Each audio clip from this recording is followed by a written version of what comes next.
بسم اللہ الرحمن الرحیم نحمدہ ونصلی ونسلم علی خاتم الانبیاء والمرسلین وعلی آلہ وصحبہ واہل بیتہ اجمعین اما بعد فصلی لربک وانحر، تو اے حبیب اپنے رب کے لیے نماز پڑھیے اور قربانی دیجیے۔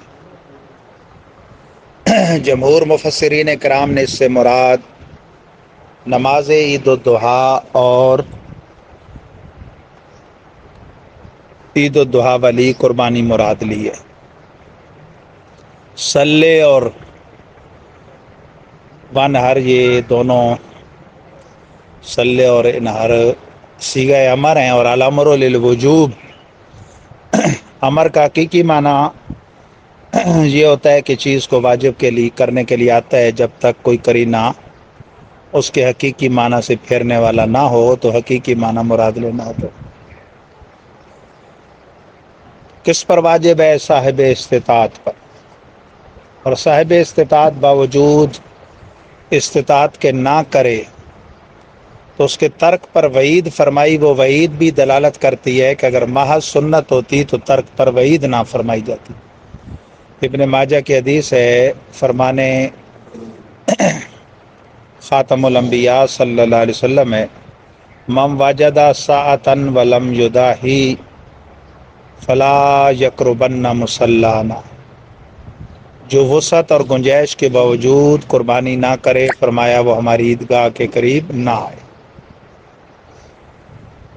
تو اس آیت کریمہ سورہ کوثر کی درمیانی آیت اور اس حدیث کے پیش نظر ہمارے فقہائے احناف کے نزدیک ہر ایسا شخص جو صاحب نصاب ہے ایام نہر میں، یعنی 10، 11، 12 ذوالحجہ میں، یعنی اگرچہ پورا سال صاحب نصاب نہ ہو جیسا کہ زکوٰۃ والے کے لیے شرط ہے، اور اگرچہ اس کی حاجت اصلیہ سے جو زائد چیز ہے وہ حقیقتاً یا حکماً بڑھنے والی نہ ہو۔ زکوٰۃ میں یہ بھی شرط ہے کہ وہ مال نامی ہو، تجارتی مال۔ یہاں اگرچہ ایسی چیز نہیں ہے، کوئی بھی چیز زائد از حاجت اصلی ہے، اتنی قیمت کی ہے جس سے بازار سے 52.5 تولے چاندی خریدی جا سکتی ہے، اور وہ اگرچہ آگے پیچھے نہیں تھی ایام نہر میں پائی گئی، اس پر ایک قربانی واجب ہے۔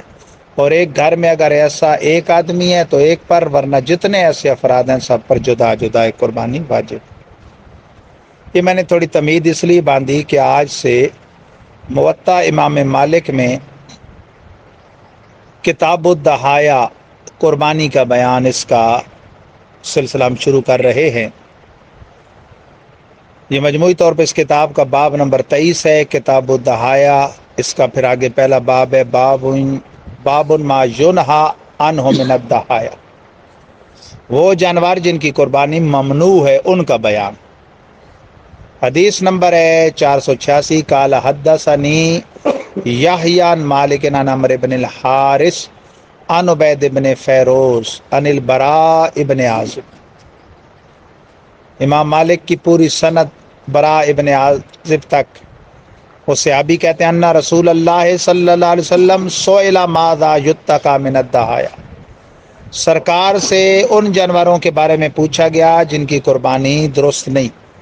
فاشار بیدہ وقال اربعا، تو سرکار نے ہاتھ مبارک کے اشارے سے فرمایا 4، یہ انگلیوں کے اشارہ۔ وکان البراء یشیر بیدہ ویقول یدی اکثر من ید رسول اللہ، حضرت براء بھی اس طرح ہاتھ کے اشارے سے انہوں نے بتایا کہ سرکار نے یوں فرمایا۔ یہ کہتے ہی ان کے ادب نے ان کو اس طرح متوجہ کیا کہ ساتھ ہی کہتے ہیں کہ لوگوں میرا ہاتھ رسول اللہ کے ہاتھ سے چھوٹا ہے۔ صحابہ کو اتنی بات بھی برداشت نہیں تھی سرکار کے حوالے سے۔ جیسے جامع ترمذی جو مشہور کتاب ہے حدیث کی، سیاستہ کی، جس کے بارے میں علماء فرماتے ہیں، من کان فی بیتہ ھذا الکتاب کان النبی صلی اللہ علیہ وسلم یتکلم فی بیتہ، جس گھر میں امام ترمذی کا مجموعہ حدیث موجود ہے گویا پیغمبر خدا اس گھر میں بنفس نفیس کلام کرتے. جامع ترمذی شریف. جامع ترمذی میں باب ہے ایک، یہ منکرین کے منہ پر تمانچہ، اس باب کا نام ہے باب المیلاد النبوی. یہ کہتے ہیں نا یہ ہمارے برے صغیر والوں نے میلاد کا لفظ نکال لیا، یہ تو لفظ ہی کہیں ثابت نہیں. یہ 3ری صدی کا محدث ہے امام ترمذی، اب 15ویں صدی ہے. 12 صدیاں پہلے یہ کتابوں میں یہ باب موجود ہے. اور اصل میں انہیں جو پریشانی ہے شرک والی، تو دیکھا جائے تو میلاد تو وہ شرک کی جڑیں کاٹتے. میلاد کا معنی پیدائش ہے، جس کی پیدائش منائی جائے اسے کوئی خدا مانے گا؟ خدا تو نہ والد ہے نہ مولود ہے. اور ہمارے آقا والد بی بی فاطمہ ہیں اور مولود بی بی آمنہ ہیں. دوبارہ وہ بات لمبی ہو جائے گی. اس باب میں حدیث ہے کہ ایک صحابی سے پوچھا گیا، اور حضور کے چچا سے بھی یہ سوال ہوا تھا، حضرت عباس سے بھی، انت اکبر ام رسول اللہ، آپ بڑے ہیں یا رسول اللہ؟ اب ظاہر ہے کوئی سوچ سکتا ہے کہ وہ درجے کے اعتبار سے پوچھا جائے بھائی تم آپ بڑے ہو یا حضور. یہ تو کسی کی مت ماری جائے تو وہ یہ سوچے، ورنہ حضور ہی بڑے ہیں. عمر کا پوچھنا ہے آپ بڑے ہیں یا رسول اللہ؟ جواب سنیے. وہ کہتے ہیں جی ہو اکبر و منی وانا اقدم منہ فی المیلاد، بڑے تو وہی ہیں، پیدا میں پہلے ہو گیا. یہ ادب ہے صحابہ کا، اور یہ اس ادب نے انہیں یہ درس دے رکھا تھا کہ پانی وضو کا نیچے نہیں گرنے دینا. بخاری شریف کے الفاظ ہیں، اس کو لینے کے لیے صحابہ کی کیفیت یوں ہوتی لگتا آپس میں قتال کریں گے، ابھی تلوار چل جائے گی. اور جس کو وہ نام ملتا دوسرے کے وہ گیلے ہاتھ پہ ہاتھ لگا کے وہ اپنے چہرے پہ پھیرتا. لعاب دہن کو نیچے نہیں جانے دیتے تھے. تو وہ ادب نے انہیں اشارہ کیا. جب کہنے لگے ہاتھ سنت ادا کرتے ہوئے کہ حضور نے جس طرح بتایا تھا کہ 4 جانور ہیں، حضرت برا ابن عازب اس طرح بتاتے ہوئے کہتے ہیں لیکن لوگوں میرا ہاتھ حضور کے ہاتھ سے چھوٹا. ہم کہتے ہیں ہمارا ہاتھ برا بن عازب سے چھوٹا ہے. صحابہ کا وہ مقام ہے. آج کل سوشل میڈیا کا دور ہے، آپ دیکھیں اندھی مچی ہوئی ہے. پہلے ایک مخصوص طبقہ تھا جس کو ہم رافضی شیعہ کہتے ہیں، ان کا مشہور وظیفہ ہی آل کی آڑ میں صحابہ کو بھونکنا تھا. اب جعلی سیدوں اور جھوٹے پیروں کی ٹیموں کی ٹیمیں سنیوں میں، جو سنی کہلاتے تھے جن کے آباء و اجداد سنی تھے، واقعی ٹیموں کی ٹیمیں پیدا ہو گئی ہیں جو منہ بھر بھر کے کتوں کی طرح صحابہ کو بھونکنا ان کا شعار ہے. اور ان کا پکا وظیفہ ہے کہ بھائی حضرت علی کو سب سے اوپر رکھنا ہے، اور اس میں وہ دیگر صحابہ کی گستاخیاں، بالخصوص اسلام کے پہلے بادشاہ حضرت امیر معاویہ کی یزید کو آڑ بنا کے وہ گستاخیاں کرتے. اگر کسی بدبخت کا باپ ہونا موجب تان ہے، اس سے اس کی صحابیت بھی معاذ اللہ رد کر دو، اس کے فضائل بھی رد کر دو، پھر تو نوح پیغمبر کے بارے میں کیا کہو گے؟ یزید پر تو حتمی کفر کا فتوی ہی نہیں ہے نا. تو پسرے نوح کے نان پر تو کفر کا فتوی ہے قرآن کا. میں صرف ایک بات کرتا ہوں جو ملفوظات خواجہ شیخ الاسلام خواجہ قمر الدین سیالوی میں لکھی ہے، انوار قمریہ، ان کے ملفوظات کا مجموع ہے. اس میں لکھا ہے، ان کے خادم بیان کرتے ہیں کہ دوران طواف کعبہ میں نے یہ سنا کہ آپ نے بار بار کعبہ مشرفہ کو متوجہ ہو کر مخاطب کر کے کہا ہے کعبہ تجھے کوئی گرائے پھر مسلمان بنائے، پھر گرائے پھر بنائے، پھر گرائے، تیرا 7 بار گرایا جانا اور بنایا جانا اس سے بڑھ کر ہے کہ کوئی ایک ادنا سی بھی بے ادبی کسی صحابی کی کرے. اور یہ بات کوئی انہوں نے اپنے جوش میں نہیں کہہ دی شیخ الاسلام خواجہ قمر الدین سالوی نے. مشکوٰۃ شریف میں حدیث ہے، سرکار دو جہاں نے کعبہ شریف کا طواف کرتے ہوئے سے مخاطب کر کے کہا کہ کعبہ تو بڑی عزت حرمت والا ہے، لیکن حرمت مسلم تیری حرمت سے بڑھ کر ہے. جب عام مسلمان کی عزت کعبے کی عزت سے زیادہ ہے تو صحابہ تو مسلمانوں کے سر کے تاج ہیں. ٹھیک ہے نا؟ تو صحابہ کا بڑا ادب ہے.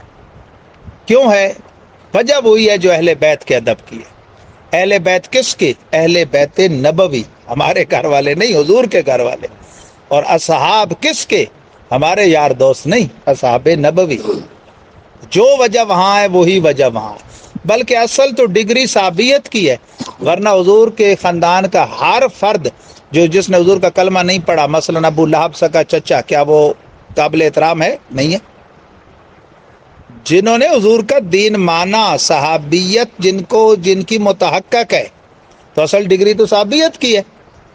اس میں دو گروہ ہیں، ایک خاندان والے حضور کے اور ایک دوسرے جن کے ساتھ ایمانی رشتہ تھا۔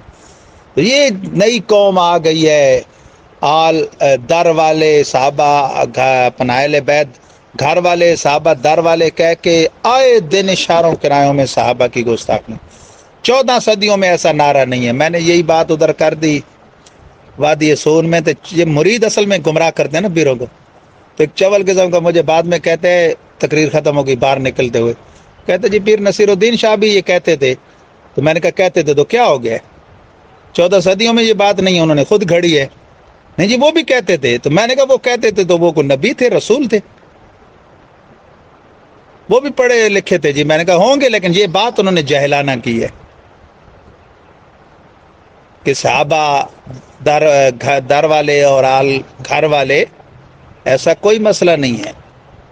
جمہور اہل سنت کا موقف ہے کہ خلفائے راشدین کا درجہ سب سے زیادہ ہے، ان میں پہلا نمبر کوئی مولا علی کا نہیں ہے، صدیق اکبر کا ہے، پھر فاروق اعظم کا ہے، پھر عثمان غنی کا ہے، پھر مولا علی، پھر 6 صحابہ وہ عشرہ مبشرہ کے، جن کو اور ان 4 کو ایک ہی مجلس میں حضور نے جنت سے کے ٹکٹ سے سرفراز فرمایا۔ پھر ہیں وہ لوگ جنہوں نے بدر و احد میں شرکت کی، جنہوں نے بیعت کی وہ درخت کے نیچے، بیعت رضوان والے، پھر حسنین کریمین، خاتون جنت۔ یہ درجات ہیں، اس کے آگے بس ہم اپنی طرف سے درجات بندیاں نہیں کرتے۔ تو یہ شیعوں کی بولیاں بہت زیادہ بولی جانے لگی ہیں، اس لیے جو خطیب ہوتا ہے وہ اسے نبض شناس ہونا چاہیے۔ انبیاء نے بڑھ بڑھ کے توحید کی تبلیغ کیوں کی؟ لوگ شرک میں مبتلا تھے۔ پھر ایک دور آیا کہ وہابیت کا بیج ہندوستان میں بویا گیا، تو انبیاء کی توہین ہوئی، تو علماء نے عظمت مصطفیٰ اور انبیاء کے عظمت کے، اولیاء کی توہین ہوئی، اولیاء کی عظمت کے بیان شروع کیے۔ اب علماء کو نظر رکھنی چاہیے کہ ہمارے سنی سٹیجوں پہ، بالخصوص سٹیج سیکٹری، نیلے پیلے نعت خوان اور جاہل پیر اور جھوٹے سید، ہمارے میاں والی میں مجھے بتائیں تو میں آپ کو پوری کتاب لکھ کے دے سکتا ہوں، جو لوگ ہمارے سامنے سید بنے، کل تک جن کے باپ غیر سید تھے وہ اب سید بن گئے، ٹھیک ہے نا؟ تو اسی طرح پورے پاکستان میں اندازہ کرنا، اور پھر پورے ماحول میں۔ عرب میں اتنے سید آپ کو نہیں ملیں گے جتنے عجم میں پیدا ہو گئے۔ تو یہ لوگ استغفر اللہ، صحابہ کی توہین کی انہوں نے حد کر دی ہے۔ یہ موضوع نہیں تھا، اتفاق سے آ گیا کہ میں نے کہا کہ انہوں نے ادب کیا حضور کا، ہم ان کا ادب کرتے ہیں۔ ہم کہتے ہیں مسئلہ بتاتے اسی طرح کے 4 جانور بتائے گئے، انہوں نے اس طرح کیا اور کہا سرکار نے اس طرح بتایا، لیکن لوگوں یاد رکھنا حضور کا ہاتھ مجھ سے بڑا تھا۔ ہم کہتے ہیں لوگوں یاد رکھنا حضرت برا بن عازب کا ہاتھ بھی ہم سے بڑا تھا، ان کا درجہ بھی ہم سے بڑا ہے، ان کی گرد راہ کو ہزاروں غوث کتب ابدال ولی جو ہے وہ کسی صحابی کی گرد راہ کو بھی نہیں پا سکتے، صحابی وہ ہے۔ تو وہ 4 جانور یہ ہیں، فرمایا الارجاء البین ذلعھا، لنگڑا جو چل نہ سکے، الاوراء البین آورھا، کانا جس کا کانا پن ظاہر ہو، والمریضۃ البین مرضھا، بیمار جس کی بیماری ظاہر ہو، کھانا پینا چھوڑ دے، والاجفاء التی لا تنکی، ایسا ہڈیوں کا ڈھانچہ کہ گودا بالکل نہ رہے، بس ہڈیاں ہی ہڈیاں، تو فرمایا ان کی قربانی جائز نہیں۔ حضرت نافع سے روایت ہے کہ عبداللہ ابن عمر ان جانوروں کی قربانی نہ دیتے جو کیا ہے مسنہ نہ ہوتے، اور نہ ان کی قربانی دیتے جن کی پیدائش میں نقص ہوتا۔ یاد رکھیں قربانی کے بنیادی طور پہ 3 جانور ہیں، بکری، گائے، اونٹ۔ بکری کی قسم میں بکرا، دمبا، بھیڑ سب شامل ہیں، ان کے لیے کم از کم 1 سال کا ہونا شرط ہے۔ گائے کی قسم میں بیل، بھینس، بھینسا، کٹا وغیرہ، کٹی، یہ شامل ہے، ان کے لیے 2 سال کا ہونا شرط ہے۔ اونٹ کے ساتھ اونٹنی بھی ہے، اس کے لیے 5 سال کا ہونا شرط ہے۔ ایک دن بھی اس سے کم ہوا قربانی نہیں ہوگی، زیادہ جتنا بھی ہو۔ یہ جو پہلی قسم ہے اس میں دمبے کا استثناء ہے، بھیڑ کا بچہ، خواہ وہ پھر چکی والا ہو خواہ دوسرا، اس میں بحث ضرور ہے، لیکن مذہب مختار یہ ہے کہ خواہ چکی والا ہو خواہ دوسرا، بھیڑ کا جو نر بچہ ہے اگر وہ 6 ماہ پورے کر کے 7ویں میں داخل ہو چکا اور دیکھنے میں ایسا ہے کہ اسے سال بھر والوں میں چھوڑا جائے تو ان جیسا لگے، اس کی قربانی جائز ہے۔ چند عیب ایسے ہیں جو قربانی سے رکاوٹ ہیں، حدیث میں قانون کے طور پہ اور آیت کریمہ میں آیات قرآنیہ اور حدیث میں قانون کے طور پہ چیز بیان ہوتی ہے، اس کی تشریح مجتہدین کرتے ہیں۔ کان، ناک، دم، تھن اور ٹانگ، چکی 1/3 تک کٹ گئی، مثلا یہ ہے نا، یہ 3 اسے برابر ہیں، 1/3 تک کٹ گئے، قربانی میں نقص آ جائے گا، ثواب کم ہو جائے گا، مکروہ ہوگی، قربانی ہو جائے گی۔ 1/3 سے زیادہ کٹ گیا، قربانی ہی نہیں ہوگی۔ یہ فرمول آپ کے ذہن میں آ گیا؟ اس میں سینگ شامل نہیں ہے، سینگ جب تک جڑ سے نہ اکھڑے قابل قربانی ہے، تہائی کٹ جائے، تہائی سے زیادہ کٹ جائے، پورا بھی کٹ جائے، جب تک جڑ سے نہ اکھڑے اس کی قربانی جائز ہے۔ بکری، بھیڑ وغیرہ جس کے یعنی 2 تھن ہوتے ہیں، ایک نکارہ ہو جائے قابل قربانی نہیں۔ گائے، بھینس جس کے 4 تھن ہوتے ہیں، اونٹنی وغیرہ اس کے 2 نکارہ ہو جائیں تو قابل قربانی نہیں۔ دانتوں میں یہ فرمول ہے کہ دانت گر گئے، عیب ہے لیکن قابل قربانی ہے جب تک کھا سکتا ہے، اتنے گر گئے کہ کھانے سے عاجز آ گیا تو پھر قابل قربانی نہیں۔ خارش عیب ہے لیکن قابل قربانی ہے، اتنی لگ گئی کہ ہڈیوں کا اسے ڈھانچہ بنا دیا، گودا ہی نہ رہا، پھر قابل قربانی نہیں۔ ٹانگ کٹی نہیں ہے، ویسے لنگڑا پان آ گیا، عیب ہے، ثواب کم کر دے گا لیکن قابل قربانی ہے، اتنی لنگڑا ہو گیا کہ مذبح یعنی ذبح گاہ اور چراگاہ تک جانے سے ہی عاجز آ گیا، پھر قربانی جائز نہیں۔ فقہا نے اتنی تحقیقیں کی ہیں، میں ایک مثال دے کے درس ختم کرتا ہوں کہ ایک آنکھ کی نظر کمزور ہے اور اب فارمولہ یہ ہے کہ 1/3 تک ہو تو مکروہ ہے، 1/3 سے زائد نظر میں عیب لگ جائے تو قربانی نہیں ہوتی۔ تو اب یہ کیسے پتہ چلے گا کہ وہ 1/3 یا اس سے زیادہ کمزور ہے؟ تو فقہا نے لکھا کہ مالک کو پتہ ہے بھئی فلاں کی نظر کمزور ہے اور وہ چیک کرنا چاہتا ہے، تو اس جانور کو تھوڑا سا وقت 1-2 وقت بھوکا رکھے، جب سمجھے وہ خوب بھوکا ہے تو اس کی جو آنکھ وہ جس کی نظر کمزور ہے اس پہ پٹی باندھ دے، دور سے گھاس کا گٹھا اٹھا کے اس کی طرف چلنا شروع کرے، اتنے دور سے جہاں عام طور پہ نہیں دیکھ سکتا جانور صحیح نظر سے بھی۔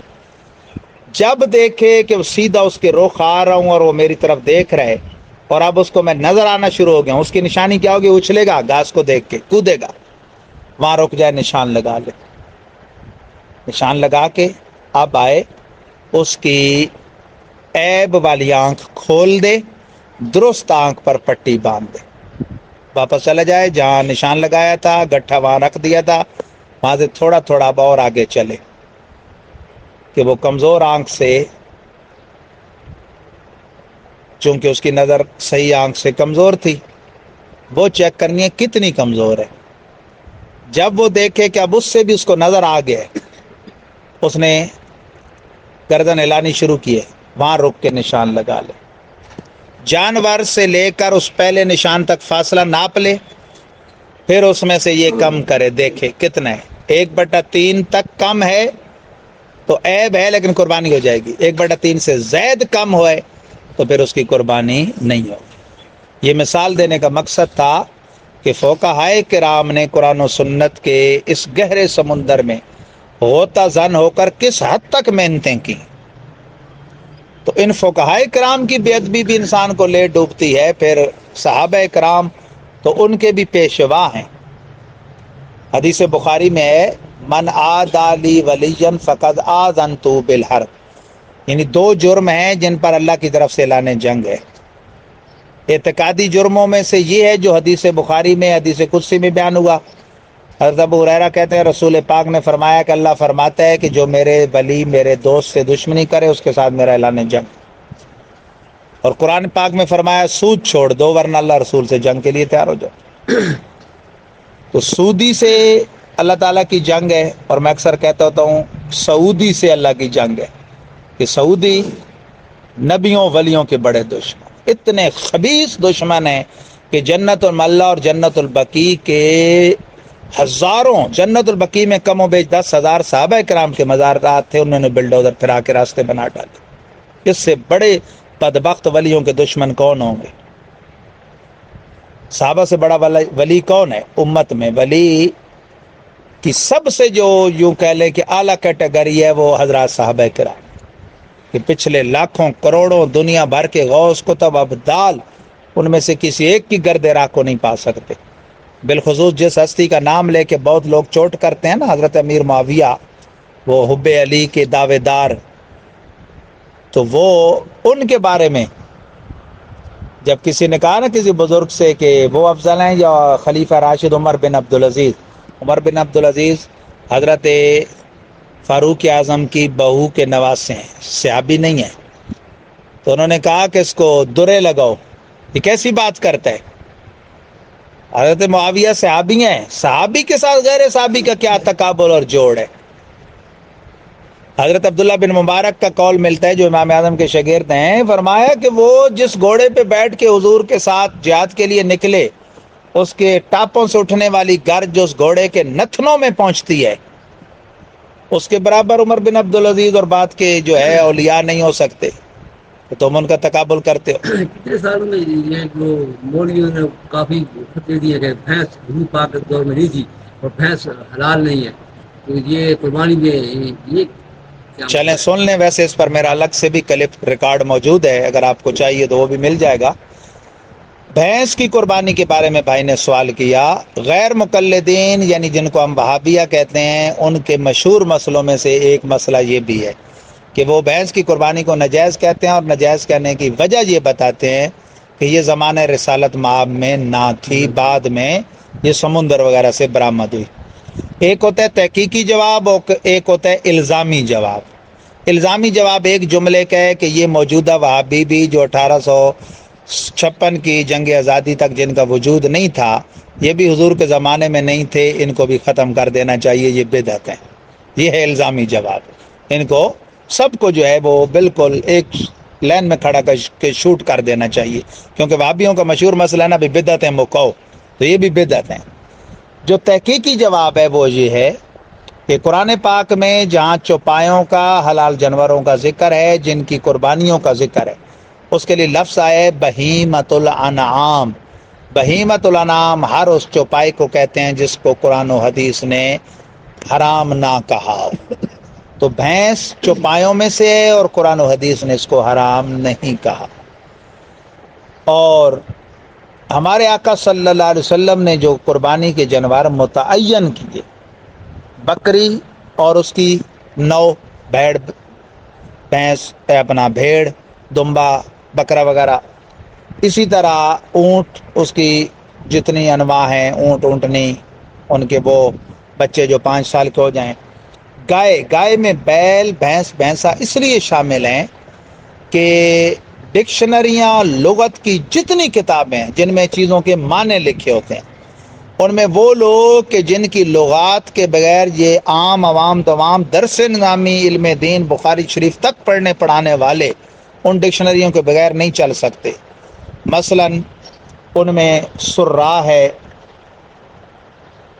لسان العرب ہے، القاموس ہے، وغیرہ وغیرہ، سب کو اٹھا کے دیکھ لیا جائے تو اس میں لکھا ہے، اس کو عربی میں کہتے ہیں الجاموس، بھینس کو، الجاموس نوع من البقرہ، کہ یہ جو جاموس ہے یہ گائے کی قسموں میں سے ایک قسم ہے۔ تو گائے اپنی جملہ اقسام کے ساتھ وہ شریعت میں حلال ہے، بلکہ بکری اور جو ہے اپنا دمبا، بہیمت الانام میں تو ہیں، بھینس بھی ہے، یہ بھی ہے، اونٹنی بھی، سارے چھپائے، لیکن باقاعدہ جو سرکار کا یا صحابہ کرام کی قربانی کا جو عمل ہے اس میں اس کا تو ذکر ہے، اس میں بکری اور دمبے وغیرہ کا حدیثوں میں، اور گائے کی قربانی کا سورہ بقرہ میں پورا ایک رکوع ہے، اس کا نام ہی سورہ بقرہ، قرآن پاک کی سب سے بڑی سورت کا۔ تو جب بقرہ کی قربانی قرآن پاک کی نص سے ثابت ہے، یہ اردو والا بقرہ نہیں، چھوٹے کاف والا، کاف نقطوں والا اور را اور آگے گولتا باقارہ، تو اس کی یہ نو ہے، لہٰذا اس کی قربانی بالکل جائز ہے اور اس میں کوئی حرج نہیں۔ اللہ تبارک و تعالی امت میں انتشار پھیلانے والے مسائل سے ہمیں محفوظ و معمون فرمائے۔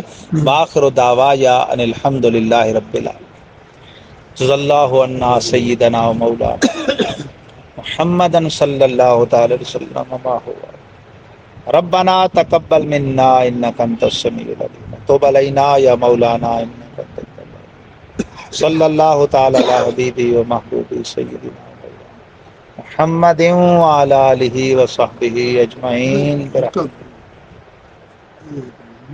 اور کچھ ہے ایسا اور کچھ چھوٹے جانور جو ہے ان گھوڑی ہو مثال میں بھائی بہت سے نلک بھی ہے تو اس ٹائم اگر ہوئے کیسے ہرون جیل ہے اس طرح اس کی جیل